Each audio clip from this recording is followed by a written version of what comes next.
ఎప్పుడూ రొటీన్‌గా చేసుకునే చికెన్ కర్రీ కాకుండా restaurant style red chicken curry చేసుకుందామా? అయితే ప్రాసెస్ మొత్తం వీడియోని స్కిప్ చేయకుండా లాస్ట్ వరకు చూసేయండి. ముందుగా కాజు, బాదాం, ఇలాచి, చిరోంజి ఒక మిక్సీ జార్‌లో వేసుకొని ఫైన్ పేస్ట్‌గా చేసుకొని పక్కన పెట్టుకోవాలి.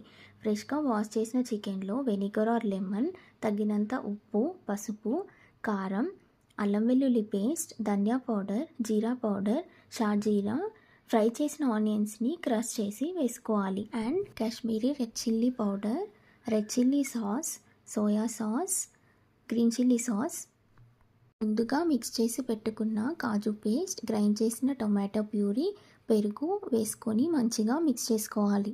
వేసిన అన్ని ఇంగ్రీడియంట్స్ కూడా చికెన్ ముక్కకి బాగా పట్టేలాగా మిక్స్ చేసుకోవాలి. ఎందుకంటే మనకి మెయిన్ స్టెప్ ఇదే. అన్నీ బాగా కలిస్తేనే టేస్ట్ అదిరిపోతుంది. నెక్స్ట్ రెడ్ ఫుడ్ కలర్ వేయాలి. ఇది కంప్లీట్గా ఆప్షనల్ అండి. సన్నగా తరిగిన కొత్తిమీర వేసి మిక్స్ చేసుకొని ఒక 2 అవర్స్ రిఫ్రిజిరేటర్లో పెట్టుకోవాలి.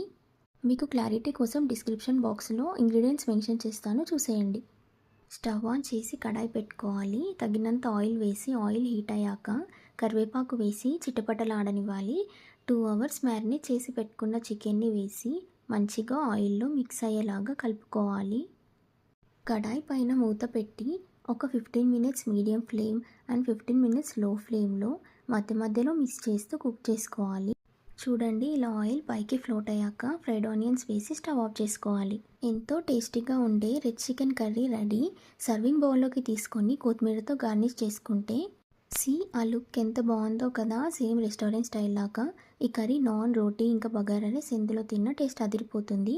మీరు కూడా ఈ రెసిపీని ట్రై చేసి ఎలా ఉందో చెప్పండి. ప్లీజ్ మా ఛానల్ని సబ్స్క్రైబ్ చేసుకోండి. అలాగే వీడియో నచ్చితే లైక్ చేయండి. Bye bye, see you in next video.